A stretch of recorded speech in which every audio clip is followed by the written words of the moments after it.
And the grandest time for beauty pageant for Miss Grand International is happening in few hours. And bago yan, syempre kailangan natin magbigay ng aking pinaka-personal favorites para sa Miss Grand International 2024 beauty pageant.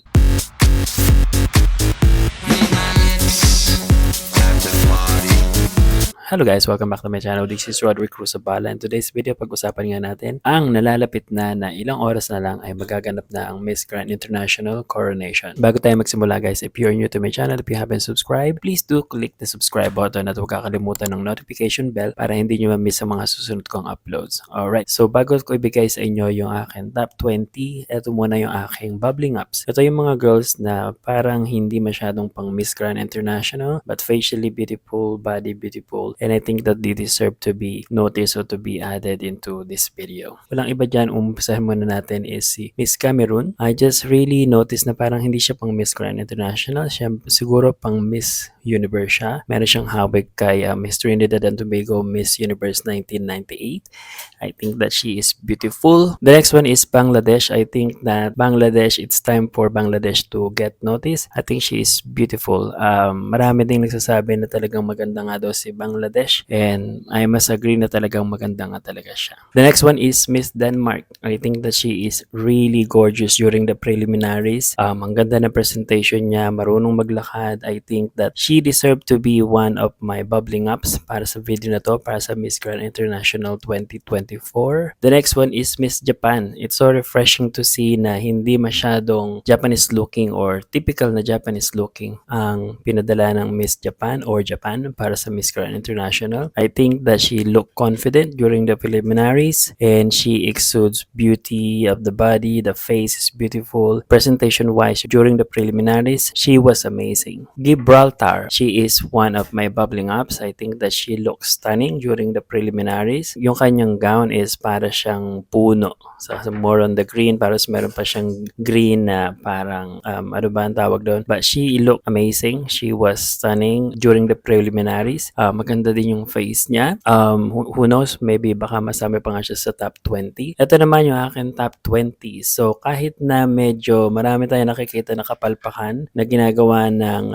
representative ng Thailand, I think that po pwede pa rin siyang sumama o masama sa top 20 dahil super parang manika ang mukha ni Thailand. Para siyang bata na mas magandang version ni Kun An, ang may-ari ng Miss Universe. But syempre, mas maganda siya. Yan. So yan, marami nga lang tayo nakikita ng mga videos na late siya or etc. But she looked amazing. Miss Grand Indonesia is one of my top 20. She was amazing during the preliminaries. Yung kanyang gown is para siyang, alam mo yung logo ng Miss Earth? Parang ganon yung, I don't know, but yung gown na yan is para siyang medyo costume para sa akin. Medyo parang, hindi ako sanay sa mga ganyang gown na merong parang mga extension or whatsoever. Yan. So the next one is Miss Australia. Super tall, statuesque, modeless, beautiful, long legs. Ang ganda ni Miss Australia. I think that she deserved to be in the top 20 para sa Miss Grand International 2024. The next one is Guatemala. So blonde bombshell, beautiful Barbie doll. Para siyang Barbie. Yun lang yung nakikita ko sa kanya. Magaling din siya maglakad, presentation-wise, during the preliminaries. I think that she is amazing. She is deserving to be in the top 20. Parang may hawig ang gown niya kay Miss Indonesia. The next one is Miss Mexico. So Mexico is one of the most beautiful facially. I think that she was amazing during the preliminaries.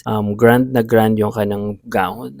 More on the gold, orangey. Yeah, so presentation-wise, I think that she was amazing and she really deserved to be in the top 20. The next one is Miss Grand Brazil. So Brazil is again para siyang mga supermodel ang itsura. Ang ganda ng face. Siya yung para talagang pang Miss Grand ang muka.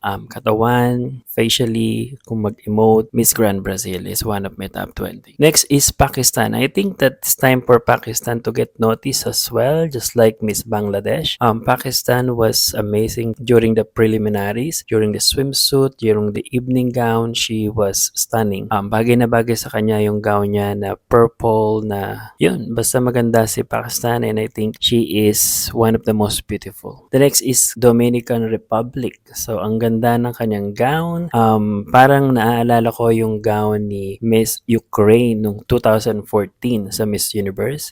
Yung design may similarity but it's more of I think again para siyang costumey na but beautiful, super beautiful. Trinidad and Tobago is one of the malakas daw, naririnig ko yan, na parang maganda daw siya sa personal. And I must agree na talagang maganda nga siya. Okay, presentation wise, during the preliminaries, swimsuit and evening gown, she was amazing. The next is Miss Grand Curacao. So Curacao is veterana, sumali siya sa Miss Universe 2018 and natalo siya ni Catriona Gray, but during the preliminaries ng Miss Grand International, I think that she was stunning. She looked stunning during her evening gown, swimsuit. I'm not really sure if pang Miss Grand siya, but she's beautiful. The next is Miss United Kingdom. I think Miss United Kingdom is half Asian-ish like Myanmar or Vietnamese, but yun lang na narinig ko, natatandaan ko. But she was amazing during the preliminaries, sa swimsuit, sa evening gown. Kakaiba yung gown niya. She was amazing, aura kong aura, beautiful face, Miss United Kingdom. The next is Miss USA. So emote kong emote. Bagay sa kanya yung kulay ng gown niya, blue.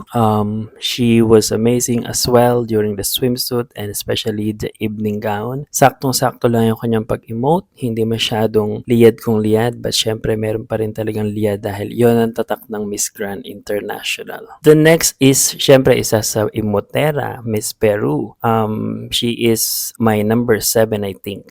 She was amazing during the national costume, swimsuit, evening gown. During the preliminaries, she was stunning. Bagay sa kanya yung green, pero parang na-connect yung kanyang evening gown sa kanyang national costume na more on the green color. But she was amazing in general. The next is Miss Grand Colombia. So I think Colombia is hindi nauubusan ng magaganda para sa beauty pageant. I think that she was amazing during the swimsuit, during the preliminaries, evening gown, even doon sa national costume niya. Maganda yung national costume niya. Dito sa kanyang evening gown, it was stunning. Ang ganda ng kanyang gown, super Miss Grand International. The next is Miss Grand India. So hindi magpapatalo sa India. Bagay sa kanya yung kulay na pink, mas lalong lumabas yung kanyang magandang maputing kulay or cuties, right? So India is isa sa malakas daw, but sabi nila mas maganda daw siya sa video, hindi gan, but I think that she looked stunning during the preliminaries, swimsuit and evening gown. Ang ganda ng smile niya. Yeah, so India is one of my top 20. The next is kung emotera lang ang hanap nyo, well, Miss Grand Myanmar is talagang may suot pa siyang props sa kanyang kamay during the evening gown competition, during the preliminaries ng Miss Grand International.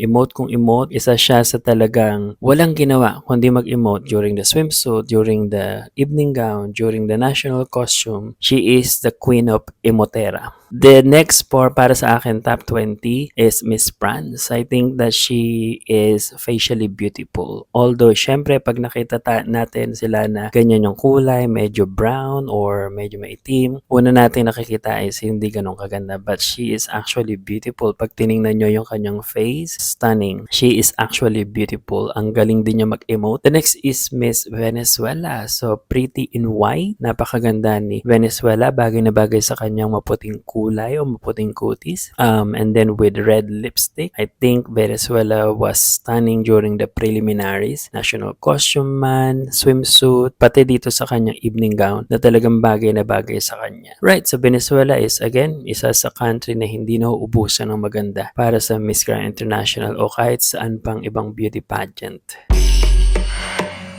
Siyempre, hindi magpapatalo si Philippines, si CJ Opiasa, na talaga namang from day 1 ng Miss Grand International ay pinahanga niya ang kanyang Filipino fans.